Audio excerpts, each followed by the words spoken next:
नमस्ते साथीहरू, नयाँ कथामा स्वागत छ। यो घटना आजभन्दा 3 वर्ष अगाडि घटेको हो। यसका मुख्य पात्र म र बसमा भेटेकी एक महिला हुन्। म त्यति बेला 19 वर्षको थिएँ र काठमाडौँमा बिए पढ्दै थिएँ।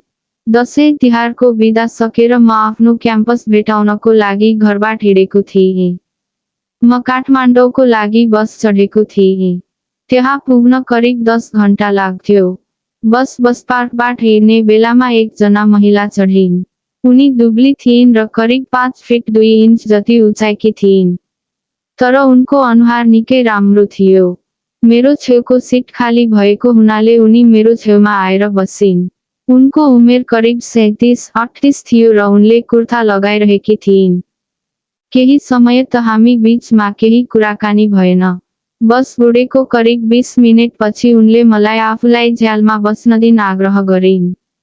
मैले पनि हुन्छ भने र उनी झ्यालपट्टि आइन्। त्यसपछि बिस्तारै हामीबीच कुराकानी हुन थाल्यो। उनको नाम लक्ष्मी रहेछ र म उनलाई आन्टी भनी सम्बोधन गर्न लागेँ। उनी काठमाडौँ आफ्नो माइती जान लागेकी रहेछन्। हामीबीच राम्रै किसिमको कुरा भयो। बस मुगलिनमा खाजा खानको लागि रोक्यो। यति बेलासम्म हाम्रो यात्राको 6 घण्टा भइसकेको थियो र हामी बीच राम्रै सम्बन्ध बनेको थियो। हामीले सँगै खाजा खायौं र बिल पनि उनले नै तिरिन्। यति बेला दिउँसोको 1 बजेको थियो। बस मुगलिनबाट हिँडेपछि उनी निदाइन्। सुत्ने क्रममा उनी मेरो काँधमा आफ्नो टाउको राखेर सुतिन्। म पनि यत्तिकै बसिरहेको थिएँ, अकस्मात बस उफ्रियो। उनी केही चल्मलाइन् जसको कारण उनको सल खस्यो। उनको कुर्ताको गला केही तलसम्म थियो। उनका स्तन साना थिए तर निकै पोटिला थिए। म उनको स्तनमा नहेर्न खोजिरहेको थिएँ तर सकिरहेको थिइन्। उनले सास फेर्दा उनका स्तन फुल्थे। म त्यही दृश्यले नै उत्तेजित हुन थालेको थिएँ। म उनलाई छुनको लागि बहाना खोज्न लागेँ। तर केही पनि भेट्न सकिन। एकछिन सोचेपछि मैले मेरो हातले उनलाई अँगाले र मेरो हत्केलो उनको पेटमा राखेँ। उनको केही पनि प्रतिक्रिया आएन। मेरो आत्मविश्वास बढ्न थाल्यो।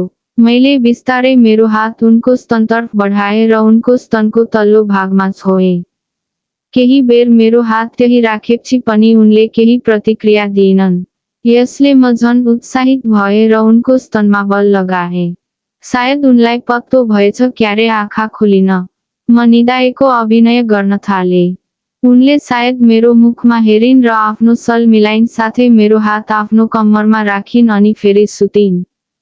जब बस नौबिसेबाट उकालो मात्र के लागेको थियो, जाममा फस्यो। नागढुङ्गामा बसले मान्छे हानेकोले जाम भएको हो भन्ने हल्ला आयो। उनी आत्तिन थालिन्। मैले उनलाई सायद चाँडै खुल्ला भनेर फकाएँ। उनले पनि मन बुझाइन् र हामी कुरा गर्न थाल्यौं। उनले आफ्नो बारेमा सबै भनिन् र मेरो बारेमा पनि केही बताउन भनिन्। मैले आफू कालीमाटीमा डेरामा बस्ने बताएँ। उनले मेरो बानी राम्रो लागेको भनिन् र मेरो मोबाइल नम्बर पनि लिइन् र मलाई पनि आफ्नो दिइन्। हामी त्यतिकै गफ गर्दा अँध्यारो हुन लाग्यो। मोबाइलमा टावर टिपेको थिएन, यसैले कसैसँग पनि हाम्रो फोन सम्पर्क हुन सकिरहेको थिएन। करिब 9 बजे मात्र जाम खुल्यो र बस बिस्तारै गन्तव्यतर्फ लम्क्यो। त्यति लामो जाममा बस कछुवाको तालमा थियो। हामी कलङ्की आइपुग्दा रातको 11 बज्न लागेको थियो। सारा कलङ्की निदाएको थियो। कुनै पसल, होटल पनि खुलेका थिएनन्।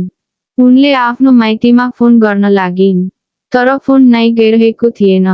उनी निकै आत्तिइन्। म उनलाई यस्तो अवस्थामा छोडेर जान सक्ने थिइन्।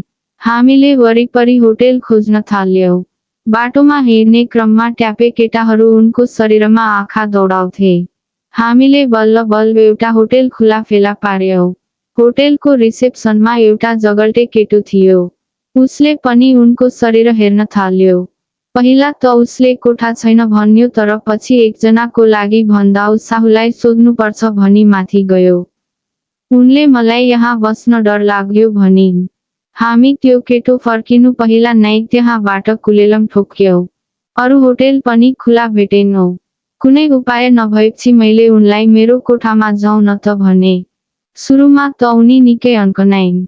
तर हाम्रो नजिक ट्यापे केटाहरू आउन थालेपछि भने उनी पनि डराइन रहन्छ भनिन्। हामी हिँड्दै मेरो कोठा पुग्यौं। मेरा घरबेटी कहिले पनि गेट लगाउनन्। यसले आज हामीलाई नै फाइदा भयो। हामी मेरो कोठामा छिर्यौं। कोठामा त आइपुग्यौं तर सुत्ने प्रबन्ध राम्रो थिएन। ओछ्यानको नाउँमा एउटा सानो खाट थियो। भुइँमा ओछ्यान लगाउन पनि सिरक डसना थिएन। म ओछ्यानको बारेमा सोच्न थाले। उनले पनि अवस्था बुझिन् र बीचमा सिरानी राखेर सुतौला भनिन्। मैले पनि हुन्छ भनेर टोयलेटमा गएँ। मलाई दिउँसोको कुरा याद आयो। यसले मेरो लिङ्ग उत्तेजित हुन लाग्यो। तर म यत्तिकै फर्कदा त ओहो, उनले लुगा फेरेकी रहेछन्। उनी नाइटी लगाइरहेकी थिइन्। उनको नाइटी गुडासम्म पुग्ने थियो र बाहुला पनि थिएन।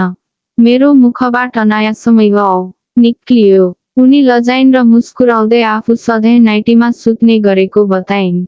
म मनमनै गदगद थिए। मैले खाना खाने होइन भने। उनले खासै भोक छैन भनिन्।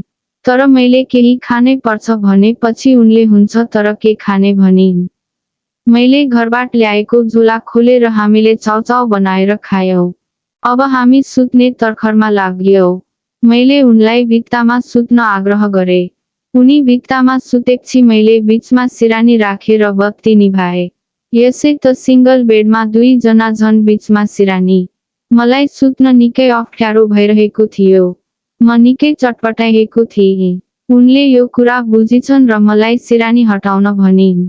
सिरानी हटाए पनि खाट साँघुरो नै थियो। एकअर्कालाई स्पर्श नगरी सुत्न मिल्ने अवस्था नै थिएन। उनी भित्ताको चिसो लाग्यो भनी मतिर फर्किन् र केही नजिकिन्। जसले गर्दा मेरो शरीर उनको शरीरसँग टाँसिन पुग्यो। मेरो हात बीचमा च्यापियो। यसले मलाई निकै अप्ठ्यारो बनायो। मेरो हात उनको स्तनमा टाँसिएको थियो। यसले उनलाई अप्ठ्यारो लागेछ सायद यसैले उनले मेरो हातलाई माथि तानी त्यसलाई सिरानी बनाएर सुतिन्। मेरो पाखुरामा उनको टाउको थियो र मेरो हत्केला उनको ढाडमा थियो। मैले उनको ढाडमा मेरो हातले खेलाउन थाले। उनले ब्रा लगाएकी रहेनछन् भन्ने मलाई थाहा भयो र मेरो लिङ्ग उठ्न थाल्यो। मेरो लिङ्गले उनको तिघ्रामा घुच्न लाग्यो। सायद उनलाई लाज लाग्यो होला। उनी पर सर्न खोजिन् तर मैले समाते। उनी केही बोल्न खोजिरहेकी थिइन्। मैले मेरो अर्को हातले उनको कम्मर समातेर उनलाई नजिक ताने। उनको स्तन मेरो छातीमा टाँसिए। उनी छिटो सास फेर्न लागिन्। म भित्र सेक्सको चाहना बढिसकेको थियो र मैले उनको गालामा चुमे। उनले केही पनि भनिनन्। मैले दिउँसोको कुरा सम्झे र उनको स्तनमा च्याप्पै समातिदिए। उनको मुखबाट आह निस्कियो। मैले उनको ओठमा चुमे र उनको मुखमा मेरो जिब्रो घुसाउन थाले। उनले पनि मुख खोलिन् र हामी जिब्रो जुधाउन थाल्यौं। केही बेर किस गरेपछि मैले उनलाई म अब आफूलाई रोक्न सक्दिन, I love you, I want you भने। उनले पनि प्लिज मलाई आफ्नो बनाऊ, आई लभ यु भनिन्। उनको यो कुराले मलाई पागल बनायो। मैले उनलाई फेरि किस गर्न थाले। किस सँगसँगै मैले एक हातले उनको स्तन मार्न थाले र अर्को हातले उनको नाइटी माथि सार्न थाले। उनले नाइटी खोल्नमा मलाई सहयोग पुर्याइन्। अब उनी केवल पेन्टीमा मात्र थिइन्। म उनको स्तनमा चुम्न, टोक्न र खेलाउन लागे। बिस्तारै म उनको पेटमा किस गर्न थाले र मेरा हातले उनको पेन्टी खोले। म मेरो हातले उनको योनी मुसार्न थाले। उनको योनीमा रौँ थिए। हामी केही बेरको लागि अलग्गियौं। मैले मेरा पुरा लुगा फुकाले र एउटा मैनबत्ती बाले र उनलाई फेरि खाटमा सुताएर उनको योनी चाट्न थाले। उनी सुस्केर छोड्न लागिन्। त्यसपछि मैले उनलाई मेरो लिङ्ग चुस्न भने। उनी मेरो माथि चढेर मेरो लिङ्ग हेरिन् र यो त ठुलो रहेछ भनेर चुस्न थालिन्। करिब 5 मिनेट चुसेपछि मैले आफू झर्न लागेको बताए। उनले मेरो सबै वीर्य खाइन् र मेरो छेउमा पल्टेर मेरो लिङ्ग खेलाउन थालिन्। आफ्नो पतिले कहिल्यै पनि आफ्नो योनी नचाटेको उनले बताइन्। केही समयपछि मेरो लिङ्ग फेरि उठ्यो र मैले उनलाई तल सुताएर उनको माथि चढी लिङ्गले उनको योनीको बाहिर दल्न थाले। उनी निकै तडपिछन् र मेरो लिङ्गलाई आफ्नो हातले समातेर आफ्नो योनीको मुखमा राखिन्। मैले उनलाई जोडले गर्न थाले। करिब 5 मिनेट यही आसनमा गरेपछि मैले उनलाई मेरो माथि चढाएँ। उनी अब मेरो माथि मच्चिन थालिन्। उनको मुखबाट आह-उम्म जस्ता आवाज निरन्तर आइरहेका थिए। त्यसपछि उनलाई मैले हात खुट्टा टेकेर घोडा बन्न लगाएँ र उनलाई पछाडिबाट गर्न लागेँ। मेरो लिङ्ग उनको योनिमा भित्रसम्म पुगिरहेको थियो र मेरा गुलाले उनको योनिमा हानिरहेको थियो। मैले उनका हल्लिरहेका स्तन समातेँ र उनलाई निकै जोडले गर्न थालेँ।